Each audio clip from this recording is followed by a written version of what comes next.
Bom dia, pessoal. Vamos de BTC na manhã dessa sexta-feira, 26 de julho. Agora na Espanha, 10 horas e 56 minutos. No Brasil, 5h56 da manhã. Gente, eu tô no gráfico de Renko com box de $2.000 para demonstrar aos senhores que a gente tá quase desenhando mais um box comprador. Depois daquele dump de ontem, onde a gente fez a mínima em 63.480, é muitíssimo provável que a gente esteja replicando essa movimentação aqui, ó, que startou essa bela amplitude ondulacional compradora. Vocês vejam que antes de formar a primeira barrinha compradora, a gente desenhou um box vendedor, como foi o box vendedor desenhado nas últimas horas. Esse é um gráfico atemporal, que não tem nenhum compromisso com o transcurso do tempo, mas tão somente com a variação do preço. Cada quadradinho desse aqui, que representa uma variação de $2.000 para cima ou para baixo, pode demorar 1 segundo para ser desenhado ou 100 anos, basta que haja ou não a variação do preço. Então é um gráfico que retrata uma inércia movimentacional muito mais brutal. Vocês vejam que antes de startar essa amplitude ondulacional compradora, a gente desenhou um vendedor, um comprador, um vendedor, depois explodimos de $23.000 em direção a 73.777. Não subestimem essa pernada que está por vir. Até porque a gente já está há muito tempo. Agora eu vou pular para o gráfico, para o Heikin Nash, para o gráfico temporal, com candles temporais, onde cada vela dessa representa um dia. A gente está há muito tempo espremendo essa mola que fatalmente vai acabar explodindo de forma ascendente em direção a 6 dígitos.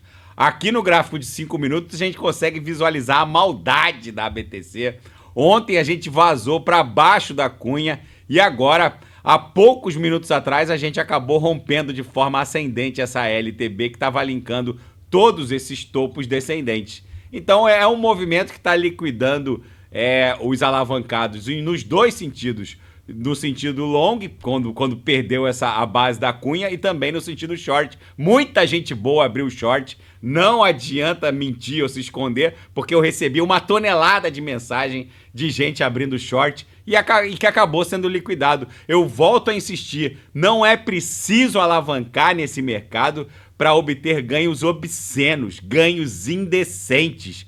Basta que os senhores se posicionem nas altcoins corretas no mercado spot, sem nenhum risco de liquidação. Quem não sabe o que comprar é só clicar no link abaixo, Gemas Altcoin Alert, porque ali eu selecionei as 40 melhores altcoins em potencial de retorno para esse ciclo. É uma irresponsabilidade o sujeito alavancar no mercado de futuros perpétuos nesse mercado. É possível ter ganhos obscenos, indecentes, vezes 20, vezes 30, bastando aportar nas altcoins corretas e esperar algumas semanas. Essa pernada parabólica que vai levar as altcoins para $2 trilhões não vai demorar muito mais tempo. Isso aqui com certeza vai em algum momento, nas próximas semanas, explodir em direção a $2 trilhões. Todos os elementos dessa receita que vai criar essa mega pernada parabólica, eles estão fermentando, por assim dizer.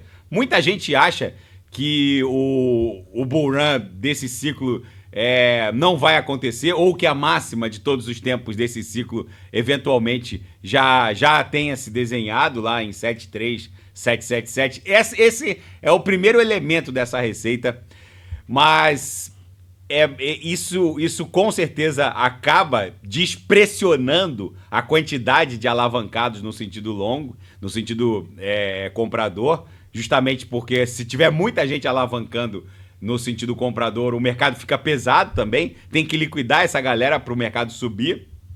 E o sentimento que ontem, por exemplo, estava incrivelmente pessimista.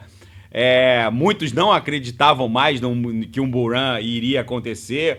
Muita gente saindo de altcoins, indo para a BTC, porque a dominância deu mais uma respirada, chegou a namorar ali os 56%. Muita gente deixou o mundo cripto nas últimas horas. Essa é a receita perfeita para a gente explodir nessa parabólica. Quem vivenciou o ciclo de 2017, que foi o ciclo mais insano, Basicamente, as altcoins saíram de 28 milhões e foram buscar 446 bi. Mas esse ciclo de 2024, 25, o ciclo de 2020 e 21, a gente saiu de 40 bi, foi buscar 400, na máxima, chegou a bater 1,7 tri. Em termos de valorização absoluta, não foi tão insano quanto o ciclo de 2017, que valorizou ali 2 milhões por cento, que saiu de 28 milhões, foi buscar 446 bi. Mas o ciclo de 2020 e 2021 aportou 400 bi no mundo cripto. Só que esse ciclo de 24 e 25 vai colocar algo entre 7 e 8 trilhões de dólares no mundo cripto. E algumas altcoins estão em nível de doação. Não ousem ficar de fora dessa pernada de prosperidade que vai ser life change para muita gente. Então eu insisto com os senhores, principalmente para aqueles que estão entrando agora e não sabem o que comprar, que cliquem no link abaixo, Gemas Altcoin Alert. Essa pernada será insana. E a senadora Cynthia Lummis vai apresentar um projeto de lei obrigando o Fed, o Federal Reserve, a manter reservas nacionais em BTC. Ela quer introduzir uma lei de reserva de Bitcoin, seria o nome da lei, exigindo que o Federal Reserve mantenha como ativo de reserva estratégica nacional o Bitcoin ao lado do ouro. É o novo normal. O que era uma piada absoluta, um devaneio no ciclo anterior, nos ciclos anteriores, agora já é francamente debatido nos dois lados das duas campanhas. A Kamala Harris está muito refratária ao assunto criptográfico, mas as informações que chegam é que ela paulatinamente está começando a ceder, porque ela foi procuradora-geral na Califórnia, ela participou de investigações em que houve uso de criptoativos por cybercriminosos, enfim. O fato é que ela deu uma declaração ontem dizendo que Bitcoin seria dinheiro de criminosos, mas agora, diante das últimas pesquisas que dão conta de que quase a metade dos eleitores possuem alguma exposição a ativos criptográficos, nada como um apego ao cargo ou aos cargos públicos e a sede de poder para fazer um político mudar de opinião. Política é igual nuvem, né? Toda hora que a gente olha para o céu tem alguma coisa bem diferente. E esse apego ao poder faz com que eles mudem de opinião rapidamente. E o candidato independente, Robert Kennedy Jr., que está também na corrida presidencial rumo à Casa Branca, afirmou que se for eleito vai comprar pelo menos 619 bilhões de dólares em Bitcoin em favor do Tesouro Nacional norte-americano. É o novo normal. Agora todos os candidatos só falam nisso. O Donald Trump confirmou presença amanhã na Bitcoin Conference em Nashville. Já vou falar disso. E a VanEck disse que Bitcoin vai valer até 2050 3 milhões de dólares. Aqui eu sou obrigado a discordar. Até 2050, uma Bitcoin não valerá só 3 milhões de dólares. Eu até estava botando aqui no gráfico mensal da BTC, na escala logarítmica, vou até diminuir bastante. Eu tô no gráfico, eu tô no mensal da BTC, vou ter que diminuir bastante para fazer uma viagem no tempo até 2050. Em 2050, uma simples Bitcoin vai estar valendo algo entre 100 milhões de dólares, 80 milhões de dólares, vamos colocar, e pode eventualmente até bater 1 bilhão de dólares. Eu sei que é piada para muita gente, que não tem como isso acontecer, mas enfim, até 2050, gente, muita coisa vai ter mudado. É óbvio que essa conjuntura geopolítica também não existirá como está configurada hoje. A China, gente, ela não vai destronar o americano dessa condição de potência unipolar de uma maneira não traumática, vamos colocar assim. Eu particularmente não acredito numa guerra quente entre a China e os Estados Unidos para destronar o americano dessa condição de potência unipolar. Basicamente, uma potência ela emerge na condição de querer galgar o seu espaço, o seu lugar ao sol, basicamente se incomodando com o que a potência atual com as políticas da potência atual. Então, claramente a China está incomodada, e como ela está emergindo como uma grande potência militar, econômica, espacial, aeroespacial, a China botou uma sonda no lado oculto da Lua, algo que ninguém fez, né? Nem um americano explorou o lado oculto da Lua. Ela já trouxe o material. Estão dizendo aí que é rico em hélio 3, que seria o isótopo de hélio, que é o santo graal, o combustível santo grau da fusão nuclear, enfim, que seria o futuro da produção da energia elétrica. A China não vai conseguir galgar o seu poder, ela não vai, em algum momento, na minha leitura, ela não vai promover uma guerra quente contra os Estados Unidos. Ela pode até invadir Taiwan, mas o americano também, se eles invadirem Taiwan, e deve acontecer isso, porque historicamente aquela região já pertenceu às dinastias anteriores chinesas, o americano, sinceramente, em 2024, não vai travar uma guerra nuclear contra a China. Na minha leitura, a China vai aumentar e exigir o espaço dela.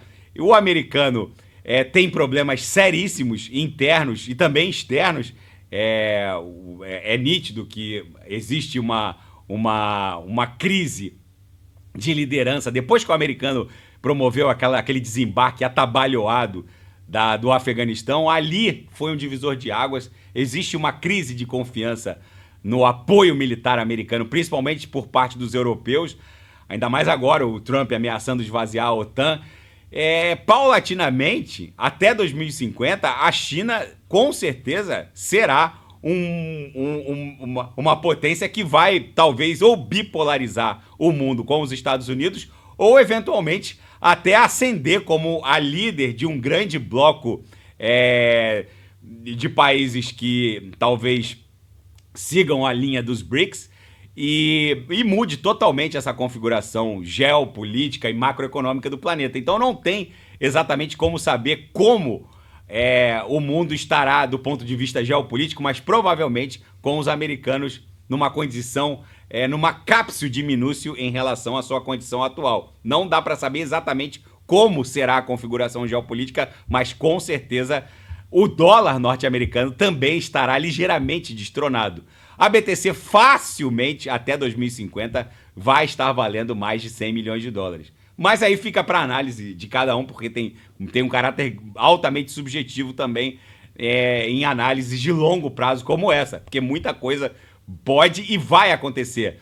Na seara geopolítica e finanças internacionais, o que Kamala Harris deve fazer para reconquistar os eleitores criptográficos? Na verdade, ela nunca conquistou os eleitores criptográficos. Se ela for o mais do mesmo, se ela der continuidade à administração democrata Biden numa eventual administração Kamala Harris, basicamente a criptografia continuará o inferno que está hoje, com uma hostilidade dos reguladores brutal. O fato é que ela foi convidada para a Bitcoin Conference, ela disse que não poderia estar presente. Não foi nenhuma surpresa, descreveu Bailey, que é o CEO da Bitcoin Conference, na plataforma X. O que ela pode nos dizer quando está ativamente prendendo desenvolvedores e forçando a indústria a ir para o exterior é que se ela for dar continuidade a essa política democrata do Biden, ela estaria atacando a indústria criptográfica. Seria um desastre para ela, seria um desastre também para a própria indústria criptográfica. Donald Trump e Robert Kennedy Jr., o último candidato independente à presidência, vão discursar na Bitcoin Conference. O Trump já se revelou um embaixador criptográfico. O fato é que não é nenhuma surpresa para a comunidade criptográfica que a Kamala Harris provavelmente tem um viés anticripto, já deu declarações nesse sentido. Uma eventual vitória dela vai acabar atrasando o protagonismo norte-americano na indústria criptográfica. Mas, enfim, essa é a realidade. Ela só tem que ficar atenta à quantidade de eleitores expostos à criptografia. E o Donald Trump diz que não vai se comprometer com nenhum debate com Kamala Harris até ela ser formalmente nomeada pelo Partido Democrata. A campanha de Trump diz que seria inapropriado agendar coisas que ainda não estão formalmente definidas. Biden e Trump haviam concordado com o debate no dia 10 de setembro, mas agora, com a saída do Biden, o Trump não aceitou a substituição por Kamala Harris até que ela seja formalmente nomeada. Na prática, ela ainda não é nem candidata democrata. Basicamente, há uma aclamação em torno do nome dela, mas ela precisa ser formalmente indicada. E incendiários atacaram a linha férrea do trem de alta velocidade francês. Mais de uma linha férrea foi atacada, o famoso TGV de alta velocidade francês. Vândalos atacaram a rede de trens de alta velocidade numa série de ações coordenadas, trazendo grandes transtornos para essa manhã na capital olímpica. Enfim, vamos ver como tudo isso vai se desdobrar. O mundo tá virado numa hecatombe nuclear. A BTC aqui promoveu uma grande maldade também no diário. A gente voltou para dentro da canaleta virtual de baixa, que na verdade é uma grande bandeira de alta. Mas agora, ontem a gente tinha beijado aqui a mediana do canal de Keltner, mas agora a gente voltou a trafegar por cima dessa LTB, que estava linkando todos esses topos descendentes. Na minha leitura, com a nebulosidade aqui iniciando o embrião do que vai ser uma bela nuvem esverdeada, isso aqui foi só um pullback, a gente segue acumulando basicamente por cima dessa congestão, e em algum momento a gente vai estressar os cumes dessa congestão, e se romper 73777, é chapéu pro palhaço, isso aqui explode em direção a 100 mil dólares. Não ousem ficar desembarcados do mundo cripto neste exato momento. É muito mais arriscado ficar de fora do que ficar embarcado. Na minha leitura, isso aqui, a qualquer momento e qualquer fato pode ser eleito como catalisador para essa explosão. Até uma fala do Donald Trump amanhã, no sábado, na Bitcoin Conference. Daqui a pouco eu volto com ETH, Total 2, Atom, Polkadot, Kusama, e quem quiser sugerir é só colocar nas mensagens abaixo. Grande abraço, até daqui a pouco.